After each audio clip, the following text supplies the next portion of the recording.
Welcome to Art with Viv. Take your shoes off, get your favorite beverage, and just settle on in here. We are going to paint a pit bull puppy.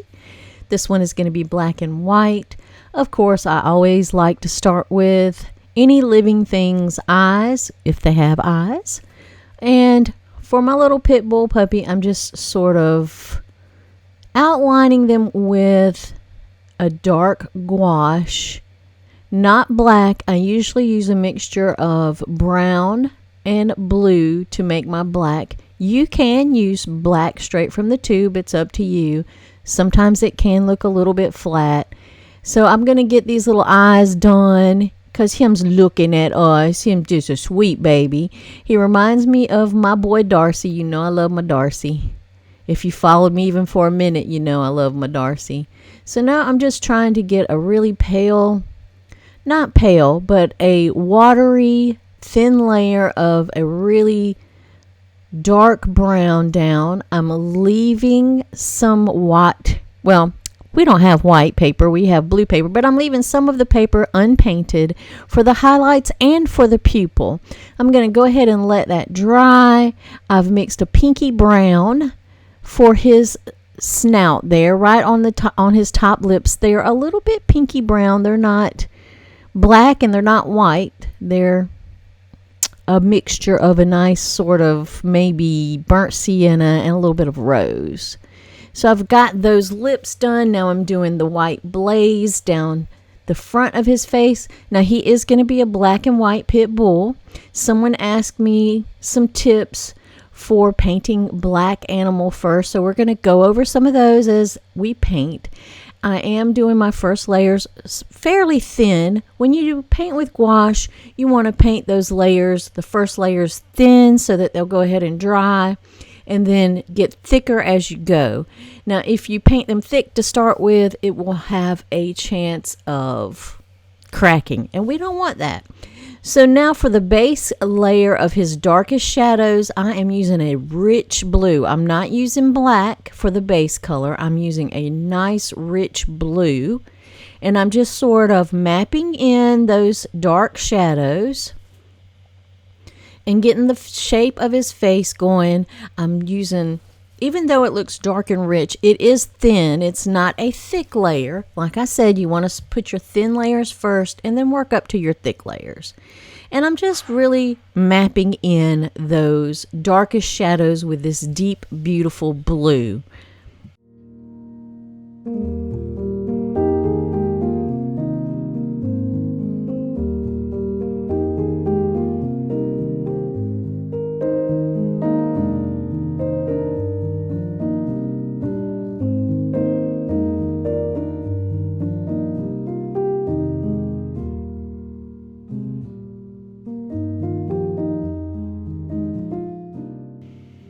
Now, once you get in your dark shadows, I'm doing one side of his face first. I'm going to go in with like a lavender, or you can use a pale blue, and that's going to be for the base coat of his midtones.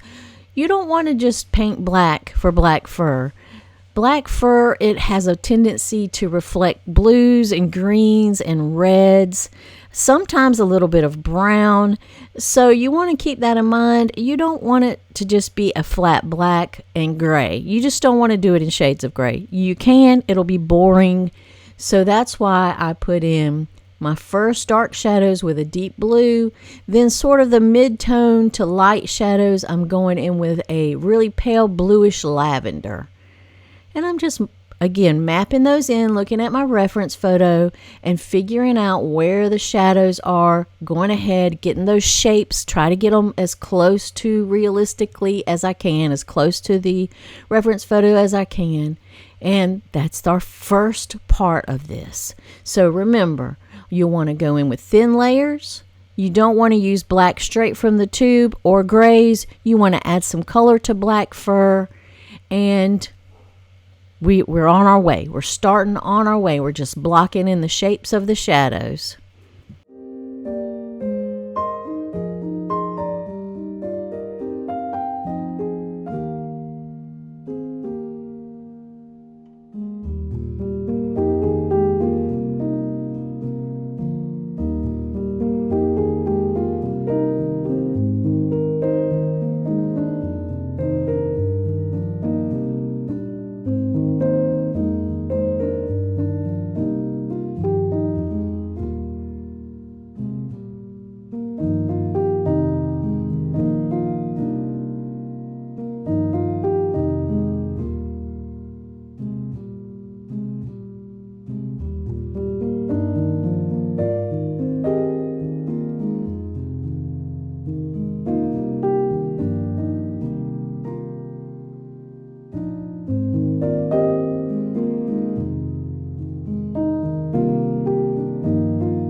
Now I'm going to start adding the white under his chin. He's got a little white chin. His chest is white.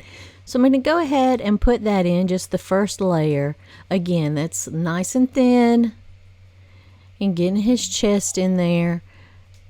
And I'm not trying to do a lot of like gradated shadowing or anything. I'm just getting a flat wash in there, or a flat layer. I'm calling it a wash, but we're using gouache. And you can use gouache like watercolor, so wash. Now look when it dries. You see how it has dried. You can see the undercolor through there. So we'll have to add more layers. So now I'm going to work on his eyes. I am darkening up that iris. And I also added a little bit of white of the eye. But now when you do a white of the eye, do not make it pure white. I add a touch of blue or a touch of gray, depending on what the eye actually looks like. Sometimes you can even add a little touch of pink to the white. His eyes are a little bit blue-gray, the white part. They're never stark white. They're never pure white. So I put that in there. I also put some more pure white for the highlights in the center of his eye. I put some black. And yes, black straight from the tube for the pupils of his eye. And then I just darkened the iris part, the colored part, with a little bit of burnt umber, just so that they will stand out. I'm also making sure to get those shadows underneath the lid.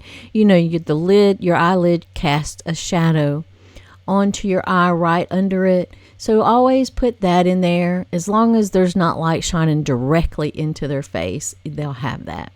Now I'm popping over to the nose, and I am using black out of the tube for his nostrils, and just to do a little bit of shadowing, just a little bit. I'm not going overboard with the black straight from the tube. Now I've mixed it with a little bit of blue and a little bit of white to get a lighter sort of pale blue gray, and I went around his nose with it. I'm trying to fix his eyes. I think his highlights are just a little bit too big, so I'm just going in there and kind of finessing those, adding a little bit more white to the eye. And I am using my golden maple detail brushes, and that is so that I could get into those tiny little spaces. You know, these cards are only like 3x3 or almost 4x4. They're not really big, the Pantone cards, to paint on, so I'm using my detail brushes. I'm working on his nose. I put a gray layer down, and now I'm coming back with a little bit of brown mixed with blue for that part of the black, for the little bit of the lighter area. Now the darkest areas I did use tube black for those really dark shadows and for his nostrils. And I'm just trying to make sure that I get those mid-tones in there with that browny black. Now I'm working on his eyes a little bit more, putting a little bit more shadow in there. And he's starting to come alive. I still think that one highlight is way too big, and I just keep messing up, so I just dabbed it up with a paper towel, and I'm going to leave it alone because I'm getting frustrated. And I'm just going to come over here to the nose and add some lighter color with a little bit of white mixed into that brown and blue mixture, just to lighten it up some. That gives a little bit of highlight, a little bit of dimension. It starts making it look a little more three-dimensional when you do that. And I'm also adding a little bit more white to the mixture to get a little bit lighter of a highlight. I'm not going in there with stark white. I think that would look unnatural. So I'm mixing white with a little bit of the base color. But I'm making sure that I have plenty of white so that it does look like a highlight. But it's not stark white. Stark white would not look realistic. So now I'm just trying to get in there with those shadows, the shape of his nostrils, and that little split that goes down to his top, through his top lip, adding a little shadow where his top lip and his bottom lip are separated. And now we're going to pop back up to his fur. It is completely dry. And now I am going to try to add just a tiny little layers of brush strokes, and I want those brush strokes to go in the way that his fur would naturally grow. I've added a little bit of white to the darker, like it's a little bit of blue, a little bit of brown mixture, and then a little bit of white in there and for the highlight, so that it's not just, it's not gray. It's got some color to it. There was a girl in my middle school, when I was in middle school, or as we called it, junior high. And I can't remember what her ancestry was. I think her mom might have been from Okinawa, but she had the blackest, most beautiful hair you would ever want to lay eyes on. It was thick and luxurious and long, and when the sunlight hit it, you would see glints of red and purple and peacock green. It was fabulous. It was fabulous. So you always want to keep in mind that black usually reflects the colors around it, and you can get all these beautiful colors in any, like black feathers, like a crow, black fur, black hair, anything. Remember that. Don't just paint it a solid black. So now I've added a little bit of purple to my mix, just to give it a little bit of a different type of tone there.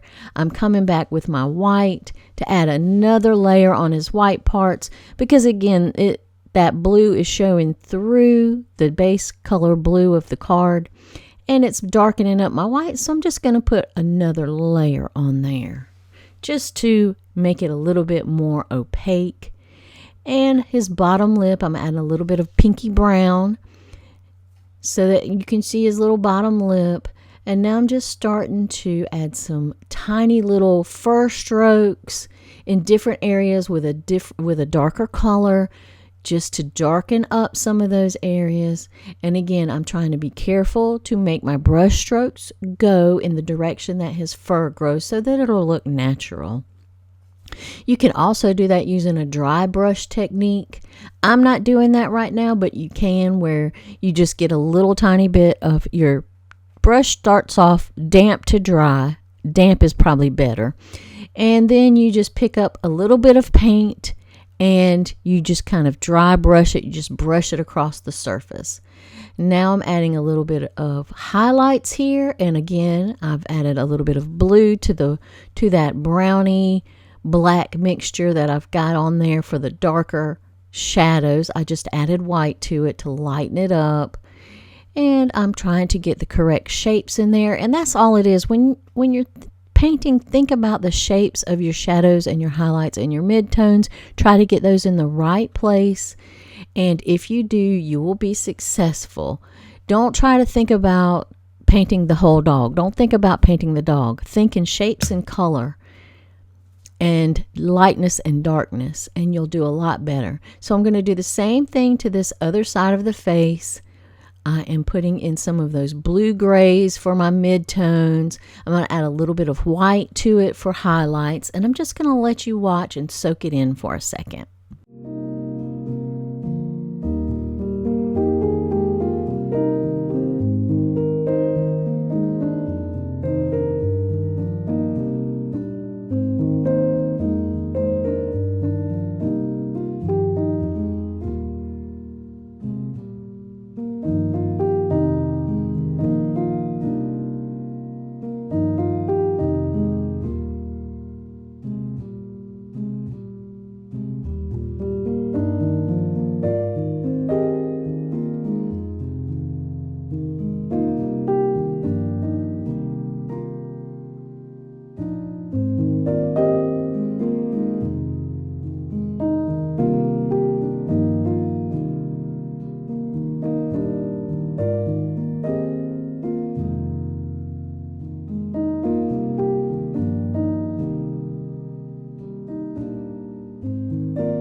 So now I'm coming in with some really dark strokes, and that is just the really deep blue and really dark brown mixed together. I'm not using black straight out of the tube. It would be a little bit too flat for this.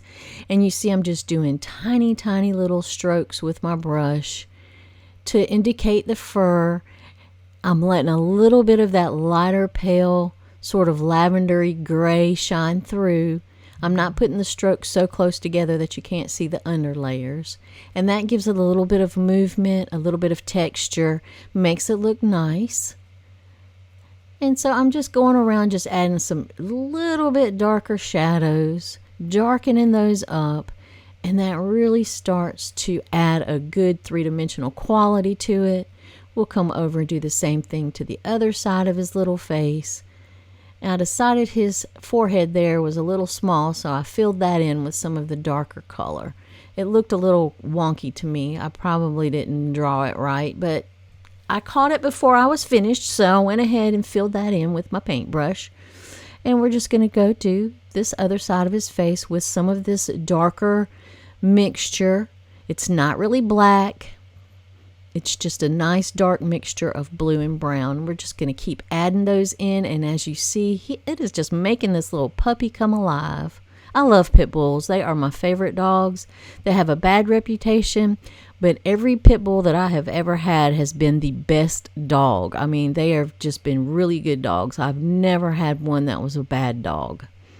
All right, I'm going to let you watch a minute. I'll be right back.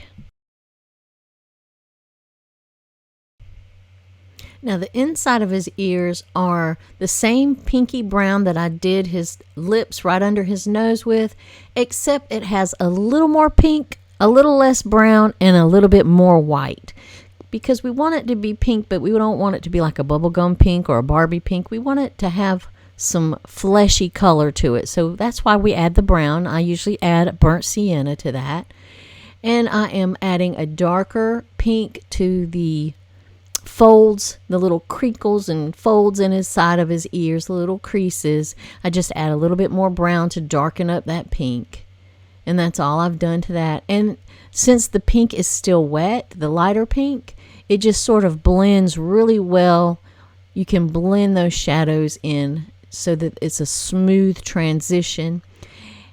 And I like to do that, just working wet on wet with gouache. Gouache, I know y'all have heard me say this before, but it is probably becoming my favorite medium to work with. Now I added a little bit more of the rose color in there and just did a little bit of highlights here and there. It's subtle, but you could see it. We're going to do the same thing for his other little ear.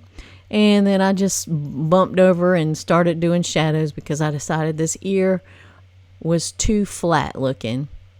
And since I had some black on my brush, not really black, the dark tone on my brush, I just sort of started putting a few little fur strokes here and there and just start kind of cleaning it up, adding in more shadows where I see them. Since I'm on this side of his face, most people do both sides at the same time. They just work back and forth. But for this one, I don't know. I did one side of the face and then I did the other side. So that's just how I've did it. Now I'm coming back over, adding a few more shadows. Some of this is too light. I've decided that the value is too light, so I just added a few brush strokes over it to darken it up. Gonna do the same thing across his lighter shadows on his face. Just add some tiny little brush strokes over it. That'll darken it up, but you'll still be able to see the highlight through it. It'll also give you a little bit of texture, which is, always lovely. We love texture. We love texture. We love depth. We love richness. We just love it all. So now I added a little bit of a highlight to the tip of his ear and down the side of his face where his ear connects. Actually, I don't think that's a highlight up there. I think that's part of his little pink ear shining through underneath his ear. Now I've jumped back over to this side. I'm seeing some places that need to have darker shadows, so I'm working on those. Now I'm coming back to this ear with some of the pink. And this pink has a little bit more white added to it, just a touch more. So it's a little bit lighter because his ear is kind of flopped over, so the light is hitting that part of his ear a little bit more than it is on the other ear. The other ear is a little bit shadowed on the way that it's turned toward the side of his face. Now I'm adding in more shadows to those creases, darkening those up, making them look a little bit more three-dimensional. Now I am just coming under that eye, adding some more shadow while his ears dry a little bit. He's getting there. I'm loving this little pit bull. I think he's getting there. I'm adding some really, really pale gray, and it's not like gray, black plus white. It is gray, like blue, brown, and white. Maybe a little purple in there too. I really like to have purple in my black fur as the highlight. I don't know why. It's exciting for me. Now, if you notice, I didn't put any green or red. I stuck with like the purples and the blues with my black puppy. But you can put in those reds, those beautiful peacock greens, blues. It'll look really beautiful, but I'm trying to keep it fairly simple. I mean, this isn't really, I wouldn't say this is a beginner project. But I wouldn't say that it's so hard you couldn't at least attempt it. And he is really starting to come alive. Y'all, I love my little pit bulls. Love them, love them, love them. If I was independently wealthy, I would have a pit bull rescue, and I would just buy acres of land and hire people to help me take care of them. And I would try to get every one of them that was abused or hurt or hungry, because that's just how my heart is. I love dogs, but I have a very, very soft spot for pit bulls. And I don't mean just like my dog, American Pit Bull Terriers. He's 100% American Pit Bull Terrier, and someone dumped him out. Can you believe that? That's how I found Darcy. Someone dumped him out. He was starving to death. His little bones were showing. He was scared to death. And I took him in, and he has been just a joy for me. But I do have soft spots for pit bulls. I've had pit bulls since I was very young. Our family has. So I just love them as dogs. I wish I could do something with the people that train them to fight. Those are the criminals, not the dogs. Although some dogs are rough. Now I'm not crazy. I do know that some dogs are just rough dogs. And I believe they can be trained out of it, though, for the most part. But some dogs, like my dog, he doesn't need to be around cats. He doesn't need to be around smaller dogs. As much as I love Darcy, he does not like other animals. He has got a high prey drive. So as a responsible owner, I keep him away from anything like that. I keep him out of trouble. And I discourage it. If we do get in a situation, I discourage him from attacking. Now, funny enough, he will not attack birds. He'll look at them and he'll follow them, but he will not attack birds, because when he was a puppy, I had a bird that flew freely in my house. And so from the time he was a puppy, he knows birds are off limits. So that is one good thing. So now I just added some more white highlights on his chest, and his skin is shining through. So I put a little bit of that pinky brown, but don't worry, we're going to come back and kind of smooth it out. But for right now, I'm adding more detail to his ear, getting in those darker, just putting more layers, darkening up those shadows. Remember, you want to start thin and just sort of build your layers up, like with thin washes or thin applications of paint, so that at the end it won't crack. If you put your paint on really thick and then try to put something thin over it, the thin will dry first, but the underneath thick paint will still be drying, and it could end up cracking. So you're trying to avoid that. It doesn't always crack, but you'll have a better chance of it. And you don't want all this hard work going down the drain by your paint cracking after you've finished. So now I'm just adding some little white hairs. He's got little white hairs on top of that pinky lip. It's not completely bare. So I'm just trying to put in some little white, just little tiny fur marks, little tiny dots to lighten that area up, cover up some of that pink, and to indicate that he does have fur on his lips. His lips aren't naked. He don't have naked lips. He got a little bit of fur on him. And then I'm just coming down below his chin, adding a little bit of a darker white And when I mean darker white, I mean white mixed with a blue and a gray, some kind of a grayed up white, with another color mixture in it. And then I'm adding a little bit more to his coat, some of that purple to his shoulders, that purple highlight. And then I am going to come in with the darker low lights, the darker fur, and put that right over that lavender. And then, of course, I'm going to go all the way out into that white.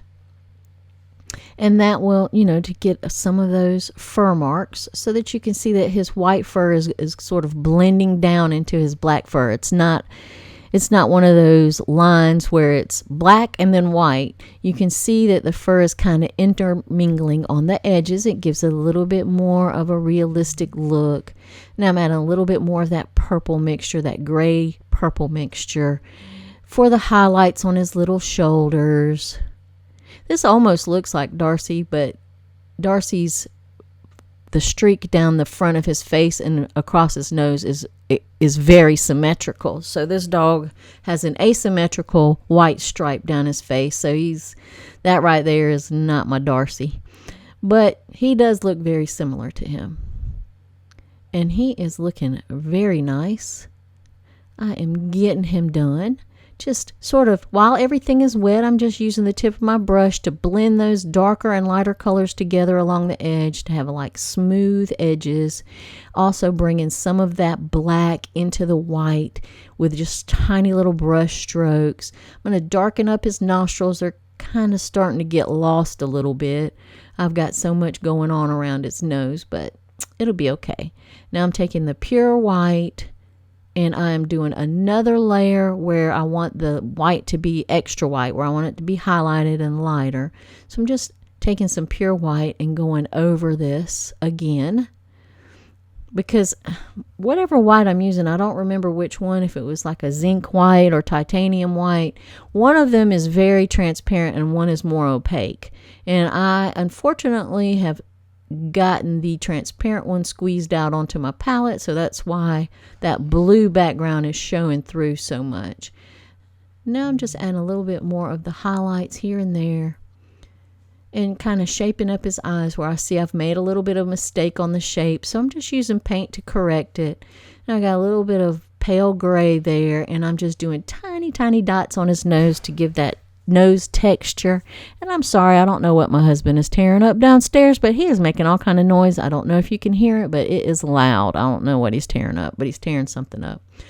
So I'm just adding in those tiny little dots, and that just gives the nose texture. You know how the dog's nose have that little texture to it, and as they get older, sometimes it gets really roughed up because it starts to dry out, and you can get a little nose balm for him if you want to, but Darcy just licks his off, so I don't fool with it with him. It's like an uphill battle. And I'm just working on fixing these highlights where they are and trying to get that correct shape so that I get his nose the correct shape. Because if you get those shadows and highlights the correct shape, then the nose automatically is correct. Now I've got a little bit of really deep rose color, and I'm going into his ear right around the darkest areas. And now I'm coming back with some of that rose and brown, just a little bit of brown and a lot of white, and blending right over that. I don't know why I decided his ears needed to be a little lighter pink inside. Now that I'm watching it back and doing my voiceover, I'm thinking maybe I should have just left it like it was. It was looking pretty good. So now I'm just trying to blend that while it's still wet. And I'm coming in with that darker brown and just, blending that. I'm picking up a little bit of that really bright pink. I think I decided against it, and I'm coming back in with my pinky gray, my brownie gray, pinky brown gray. And I'm just blending it out. Okay, that looks all right. That's not too bad. I'm adding a little bit more highlight where there's a brighter highlight, and it's just that same mixture with a little bit of extra white added to it to make it lighter. Okay, that's starting to look okay. I'm all right now. I was panicking there because I forgot I did this like way back in October, and I just getting around to getting my voiceover done to it, so I don't remember what I painted. Now I'm just adding some pink in that one little area because he got a little bit of pink showing through, and still just trying to get some more highlight in there. And then, following the shapes of the curves of his little ear. We're gonna work on this ear now that we got that one done. Or not done, but we've got some work done on it. So now we're gonna do the same on this side. And that is some bright pinky brown. But it's okay because we know we're going to blend it out. We're going to come back with some darker, blend it out, and make it look right. So now I'm coming with my purpley pink. I'm getting a few more really, really light highlights over here on this ear where the light is just directly almost hitting his little curves. And adding a little bit more of a shadow work over here on this side of his face. Actually, I'm lightening up some of that shadow. It's a little bit, I don't know, it's a little bit much. And darkening up some of the shadows inside of his ear, trying to get that looking more realistic. Adding a little bit more of the pinky brown. It's looking good.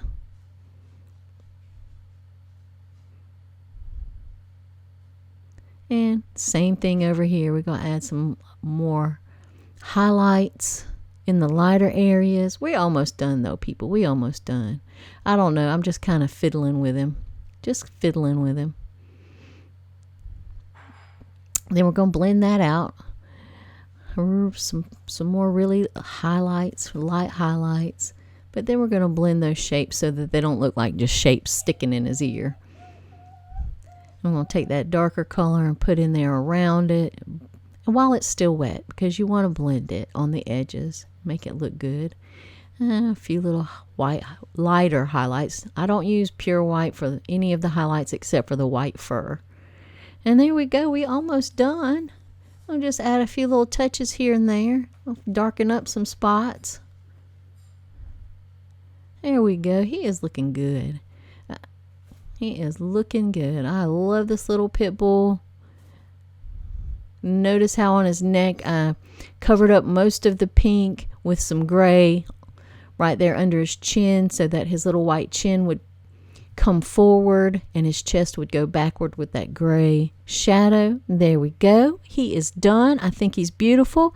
Thank you for watching. Big shout out to my patrons. Without y'all, I couldn't do this. And I hope y'all have some happy painting.